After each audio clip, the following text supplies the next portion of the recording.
A las 16:45 del 23 de junio de 1943, la sargento Elena Marchenko levantó su ametralladora Maxim y apuntó el cañón no al búnker enemigo, sino al suelo frente a ella, ajustando un ángulo de 22 grados. El comisario del batallón estaba a 20 metros detrás y lo vio con sus propios ojos. 10 segundos después, ya estaba llevando la mano a su pistola. Marchenko estaba violando todas las reglas de tiro y manejo de armas que le habían enseñado. Por una técnica así, normalmente se fusilaba como a un saboteador, pero 90 minutos después, 8 posiciones fortificadas alemanas fueron destruidas. 60 soldados del grupo de asalto, que durante 3 días no habían podido avanzar ni un metro, rompieron la defensa.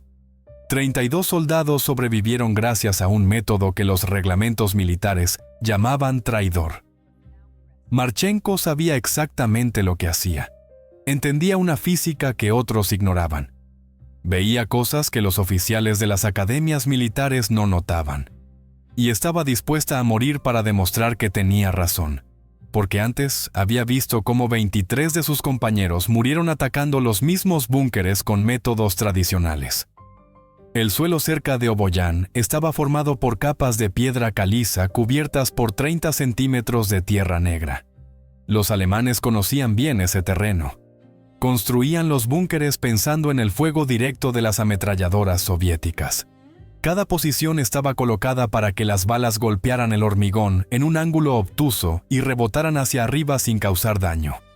Marchenko entendió que debía hacer rebotar las balas en el suelo, para que entraran en las troneras por el costado, donde el blindaje era más débil. Parecía una locura y contradecía todo, pero funcionó. La sargento Elena Dmitrievna Marchenko tenía 27 años. Nació en Yaroslavl, donde antes de la guerra trabajaba como ingeniera en una fábrica de rodamientos. Su especialidad era la balística de procesos industriales y el cálculo de trayectorias de bolas de acero en máquinas de calibración. Marchenko entendía los ángulos de rebote del metal contra metal, mejor que la mayoría de la gente la aritmética básica. Servía en el 123 Regimiento de Fusileros de la 21ª División de Fusileros. Fue reclutada en el Ejército Rojo en agosto de 1941 y desde entonces participó en 27 combates. Era ametralladora y su arma era la ametralladora pesada Maxim, modelo 1910. Una máquina fiable y pesada de 23 kilos, capaz de disparar 600 tiros por minuto. Marchenko no era una ametralladora típica. La mayoría de los soldados disparaban donde los oficiales señalaban, pero ella pensaba y observaba. Notaba cómo las balas rebotaban en las piedras, veía los ángulos de los trazadores, recordaba dónde el blindaje se perforaba y dónde no, por lo que sus compañeros la consideraban extraña. Los oficiales la llamaban callada, pero nadie negaba que Marchenko conocía su arma a la perfección. Antes de la guerra estaba casada. Su marido se quedó en Yaroslavl con su hija Lida, de 3 años. Desde octubre de 1942, Marchenko no recibía cartas de ellos, y no sabía si seguían vivos, por eso no se permitía pensar en eso durante el combate. Por la noche, cuando la artillería callaba, se acostaba en la trinchera e imaginaba la voz de su hija, y eso la hacía más cuidadosa. La cautela en combate significaba método. El método significaba observación, y la observación llevó a un descubrimiento que salvó vidas. La defensa alemana cerca de Oboyán estaba construida con precisión alemana. Cada búnker estaba en una elevación, cada tronera apuntaba a los accesos. Las paredes de hormigón tenían 80 centímetros de grosor, y las ametralladoras MG-42 disparaban a 1000 tiros por minuto, el doble de rápido que la Maxim. Del 18 al 22 de junio, el batallón de Marchenko intentó tomar la altura 212, cuya ladera los alemanes habían llenado con 8 búnkeres colocados en forma escalonada, donde cada uno cubría al vecino. Atacar un solo búnker significaba caer de inmediato bajo el fuego de otros 3, y Elena Marchenko veía cómo la gente moría una tras otra, contaba las bajas y memorizaba los rostros. El primero en morir fue el soldado raso Alexei Kravchenko. El 19 de junio, a las 5:12, salió de la trinchera con el primer grupo de asalto. Corrió unos 30 metros y fue abatido por una ráfaga de MG-42. Las balas le dieron en el pecho y el cuello. Tenía 20 años, era de Riazán, y le hablaba a Marchenko de su madre, que horneaba el mejor pan de la zona. 2 horas después, murió el sargento menor Víctor Lysenko, cuyo grupo intentaba suprimir el segundo búnker con fusiles Mosin. Disparaba desde detrás de una piedra a 120 metros del objetivo, pero un solo disparo de un francotirador alemán en la sien lo decidió todo.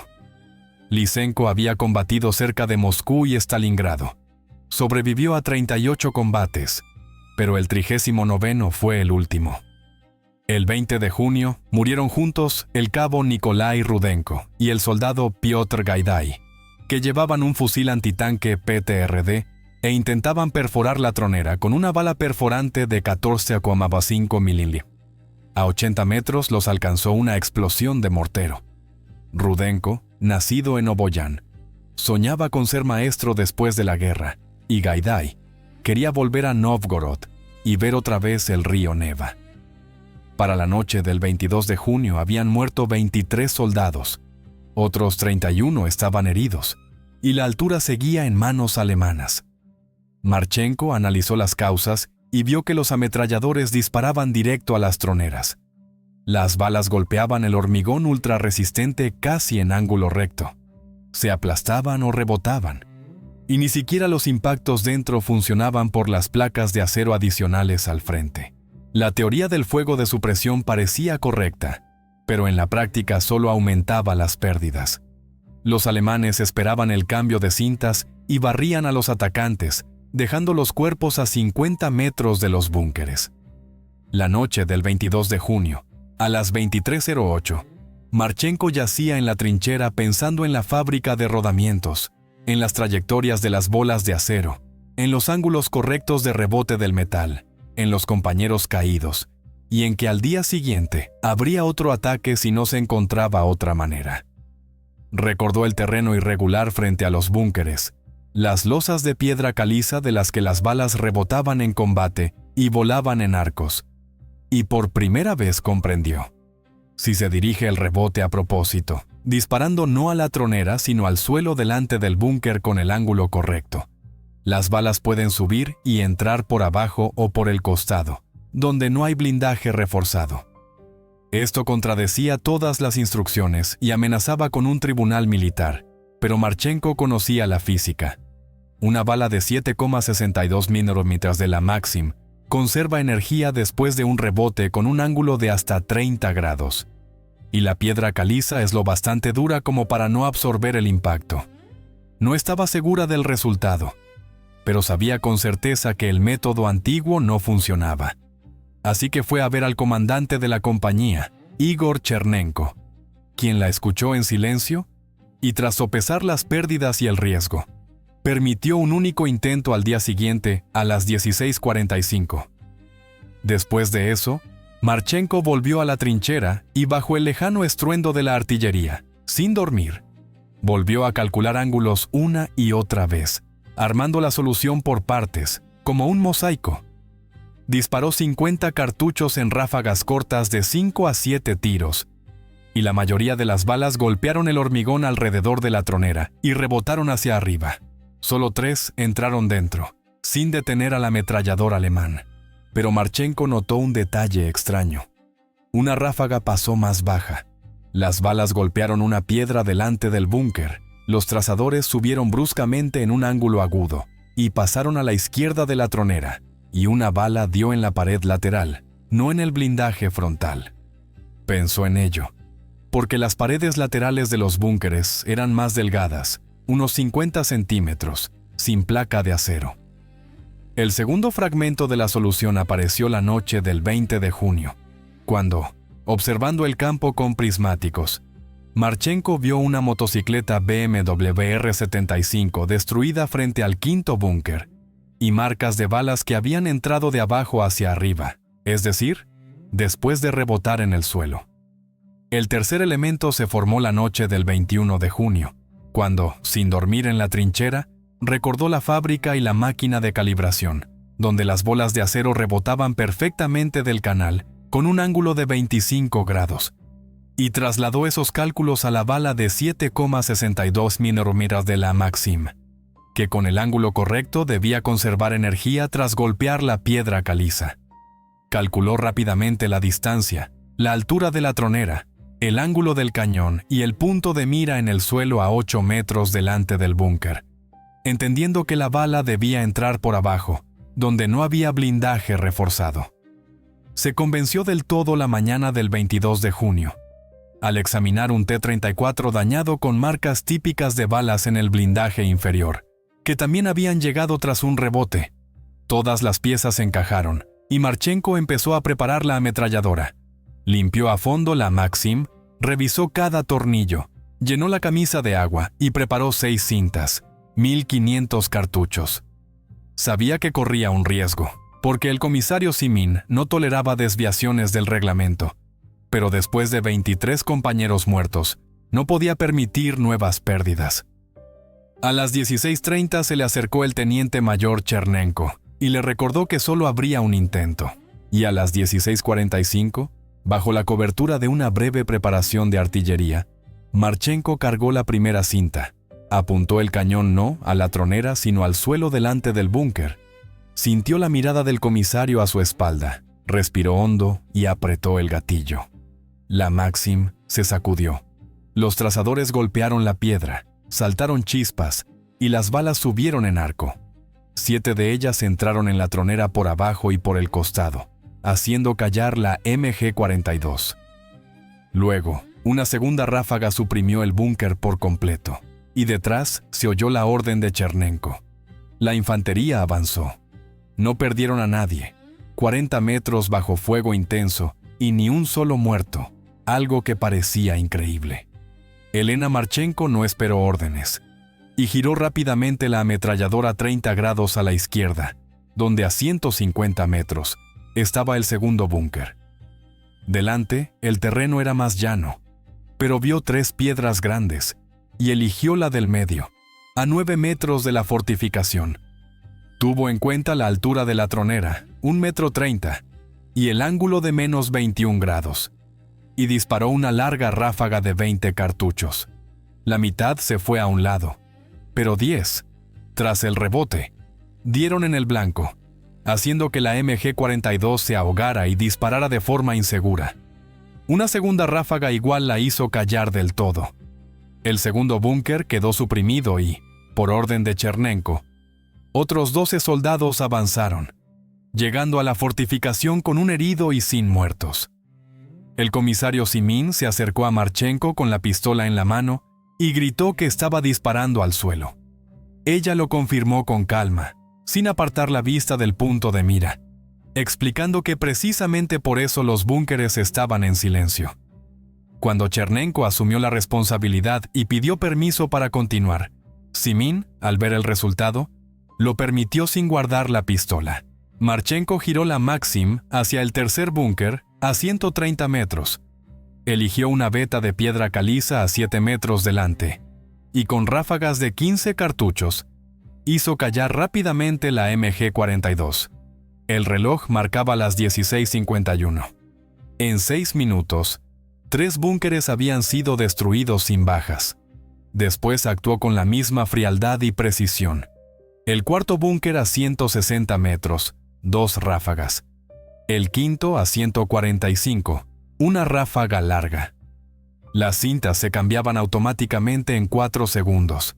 El agua del manguito hervía, pero ella no prestaba atención, sabiendo que la munición alcanzaría. El sexto búnker fue más difícil. Estaba más alto y no había piedras grandes, pero a la izquierda, a 12 metros, yacía una viga de hormigón. Marchenko giró la ametralladora y disparó contra ella. Tras varios rebotes, la pared lateral del búnker se desmoronó, obligando a los alemanes a huir, y uno de ellos fue abatido de inmediato por los tiradores soviéticos. A las 16:58, 13 minutos después del inicio del ataque, 6 búnkeres habían sido suprimidos o capturados. Había 2 heridos y ningún muerto. y el teniente mayor Chernenko ya corría por la trinchera dando nuevas órdenes. La tercera escuadra avanzó hacia el sexto búnker, la cuarta se preparaba para asaltar el séptimo, los morteros golpeaban el octavo, y Elena Marchenko veía que los soldados se movían rápido y con confianza, sin miedo, porque sabían que el método funcionaba y que los búnkeres podían tomarse sin morir. El séptimo búnker, el mayor puesto de mando a 135 metros, tenía 2 MG-42 con troneras en direcciones opuestas, así que Marchenko fue suprimiendo ambas una por una, eligiendo piedras delante y ángulos precisos, haciendo callar las ametralladoras incluso después de que los alemanes cambiaran los equipos. La cuarta escuadra atacó, lanzó granadas a las troneras y capturó el búnker, y solo quedó el último, el octavo, a 200 metros, al límite del tiro por rebote. Delante había una ladera pedregosa, pero Marchenko encontró un gran bloque a 11 metros.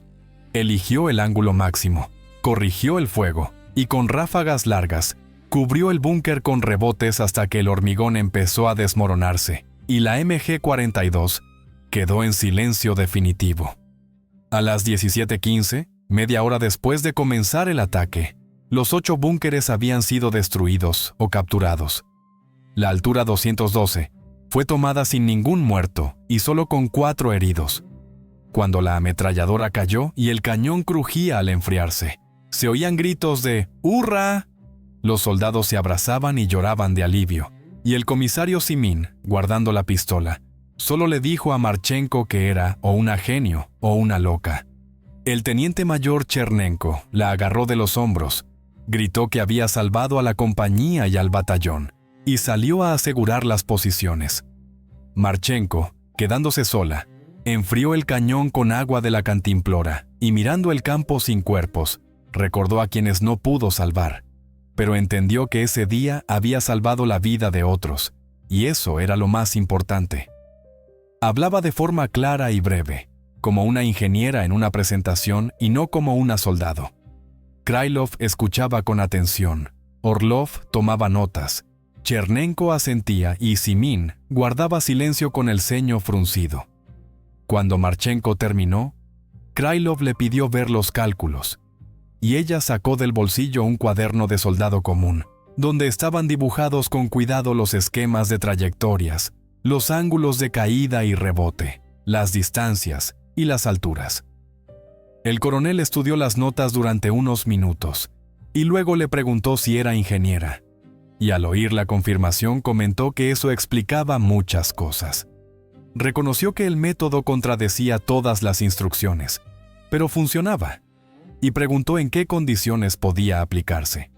Marchenko explicó que se necesitaba una superficie dura para el rebote y que la distancia efectiva no superaba los 250 metros. A la pregunta sobre entrenar a otros, respondió que era posible, pero que requería entender los ángulos y varios días de práctica con gasto de munición. Orlov apoyó la idea.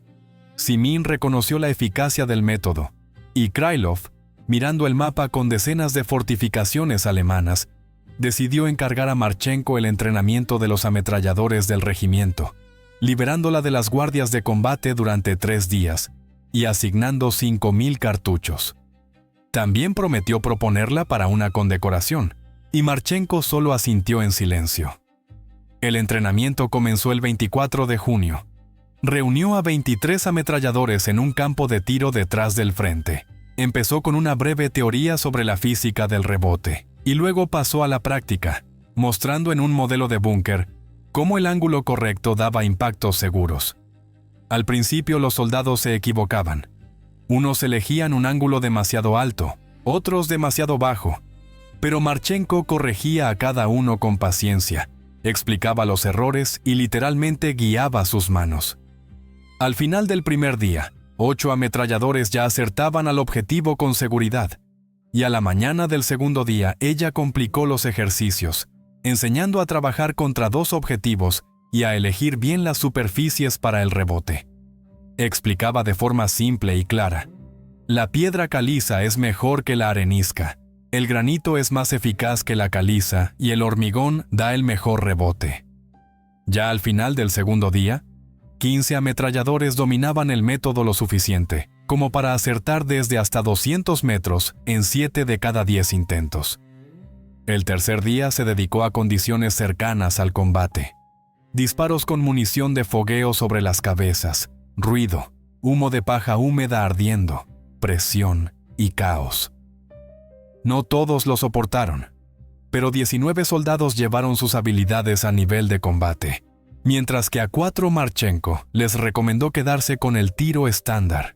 El 27 de junio, llegó al campo el coronel Krylov, con oficiales de la división y del departamento político, y durante un ataque de demostración 6 ametralladores, en 2 minutos, suprimieron 4 maquetas de búnkeres con una precisión del 82%, lo que causó una fuerte impresión.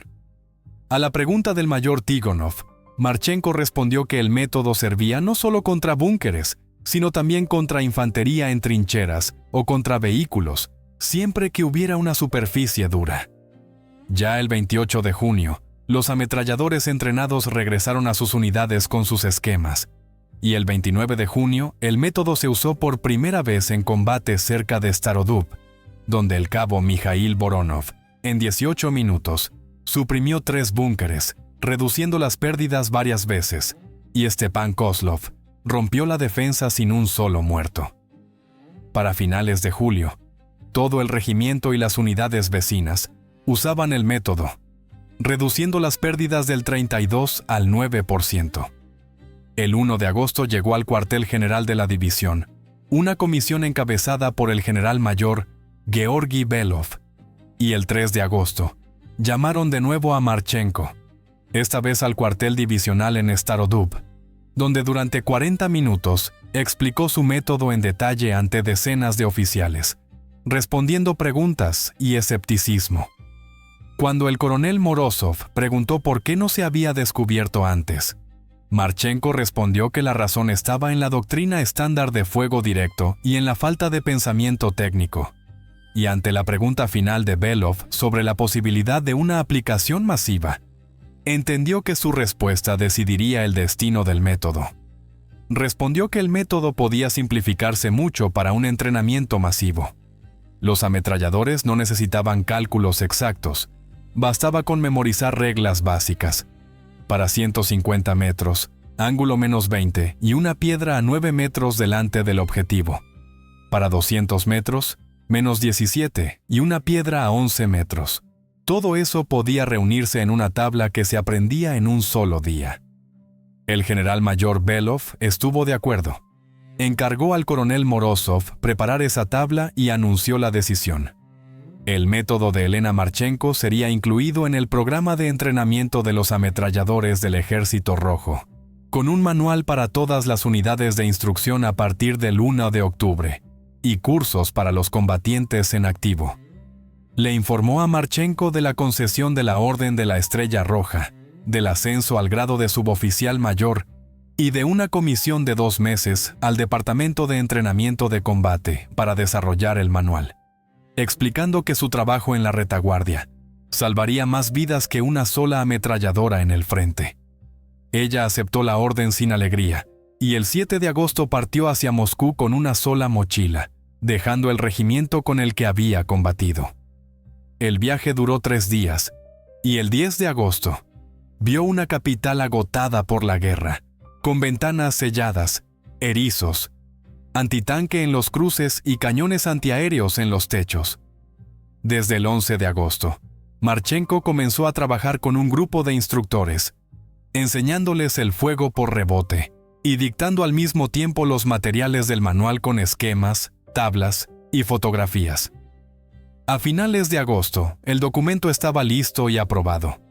El 5 de septiembre se imprimió una tirada de 20,000 ejemplares, y de septiembre a noviembre, Marchenko realizó 18 ciclos de entrenamiento, formando a más de 200 instructores que debían enseñar a miles de ametralladores. Incluso con sus limitaciones, el método salvó decenas de miles de vidas. El 16 de octubre de 1943, recibió la Orden de la Estrella Roja en una ceremonia en el Kremlin de manos del mariscal Georgi Chukov, y esa misma noche, se le acercó el teniente general Vasily Kazakov, jefe de artillería del frente de Voronezh, y le dijo que había estudiado atentamente su método y quería hablar sobre su aplicación futura. A la pregunta del general sobre la posibilidad de usar el principio del rebote en la artillería, Marchenko respondió con cautela que la idea era prometedora, pero que la física era diferente. El proyectil es más pesado, tiene más energía y el rebote es menos predecible, y requiere experimentos separados, que Kazakov prometió organizar, agradeciéndole por abrir una nueva dirección en la ciencia militar. Ella no se consideraba una científica, solo una soldado que había encontrado una forma de salvar a sus compañeros. El 10 de noviembre de 1943 terminó su trabajo en Moscú, y el coronel Morozov le informó que desde octubre el método ya se había aplicado en 117 combates, reduciendo las pérdidas en los asaltos en un promedio del 62%, es decir, unas 3.000 vidas salvadas en un mes y medio. Esa cifra dejó a Marchenko asombrada, y el 15 de noviembre regresó al 123 Regimiento de Fusileros, que combatía cerca de Kiev, donde Chernenko la recibió como a una heroína y dijo que el método salvaba vidas constantemente, aunque las pérdidas siguieran doliendo. Volvió a ponerse junto a su Maxim. Lo encontró bien cuidado y limpio, y en su cuaderno vio nuevas notas. El cabo Mikhail Voronov, antes escéptico, ya hacía sus propios cálculos y mejoraba el método. Entonces Marchenko entendió que la idea seguía viva. El 16 de noviembre la compañía volvió a atacar cerca de Fastov y tomó las posiciones con 3 heridos y ningún muerto. Después del combate, Voronov confesó que ahora sabía que los cálculos son la diferencia entre la vida y la muerte. En la trinchera, fumando tabaco, hablaban del futuro, y Marchenko dijo que la guerra terminaría, que llegarían a Berlín y que luego volvería a casa, si la casa y la familia aún existían. La guerra realmente terminó el 9 de mayo de 1945, y Marchenko celebró la victoria en Praga, recorriendo con el regimiento el camino de Kursk a Checoslovaquia, pasando por 163 combates y 2 heridas. Hasta el final de la guerra, su método se convirtió en un estándar en la instrucción de ametralladores, y según estimaciones de posguerra, salvó decenas de miles de vidas. En julio de 1945, se desmovilizó con el grado de suboficial mayor y con decoraciones, y regresó a una ciudad destruida donde su casa estaba en ruinas. Solo en la comandancia supo que su familia había sido evacuada en 1941 a Saratov, y Marchenko partió de inmediato hacia allí en un tren abarrotado junto a otros soldados y refugiados que volvían a casa. Encontró un dormitorio en la calle Volskaya, un viejo edificio de ladrillo de 4 pisos con pasillos estrechos y olor a humedad. Subió al 3er piso y llamó a la habitación número 38, sintiendo cómo el corazón le latía con fuerza. La puerta se abrió y en el umbral apareció una mujer delgada, con canas en el cabello. Era María. Tras unos segundos de silencio, se abrazaron y lloraron. De la habitación salió corriendo Lida, de 8 años, que al principio miraba con desconfianza porque no recordaba a su madre. Pero cuando Elena se agachó y dijo que había vuelto de la guerra, la niña la abrazó. Y para Marchenko, ese fue el momento más feliz de todos esos años. En agosto de 1945 la familia regresó a Yaroslavl. La ciudad se reconstruía, la fábrica funcionaba, y Elena volvió a trabajar como ingeniera. Vivían con modestia, en una habitación pequeña, pero era su hogar. Trabajó en la fábrica hasta jubilarse, crió a sus hijos, no le gustaba hablar de la guerra y guardaba sus condecoraciones en una caja, sacándolas solo para sus nietos, a quienes les contaba sobre la ametralladora, las piedras y los compañeros que no pudo salvar. En 1983, con motivo del aniversario de la batalla de Kursk, los periodistas la encontraron, y en una entrevista Marchenko dijo que no se consideraba una heroína, porque los héroes eran los que murieron, y ella solo pensaba en cómo reducir las pérdidas. Después de la película, le escribieron veteranos y familias de personas salvadas, y una carta del hijo de un soldado caído, fue para ella más valiosa que todas las órdenes. Elena Marchenko murió en la primavera de 1987 y cientos de personas acudieron a su funeral, porque la historia del fuego por rebote quedó como un ejemplo de cómo la observación, el cálculo y el pensamiento ingenieril pueden cambiar el curso de una guerra, demostrando que el verdadero heroísmo no es solo el valor de ir al ataque, sino también la sabiduría de encontrar una forma de salvar vidas, porque pensar también es un arma, a veces la más poderosa de todas. Gracias a todos por vernos. Suscríbanse a nuestro canal, Historias de la Guerra.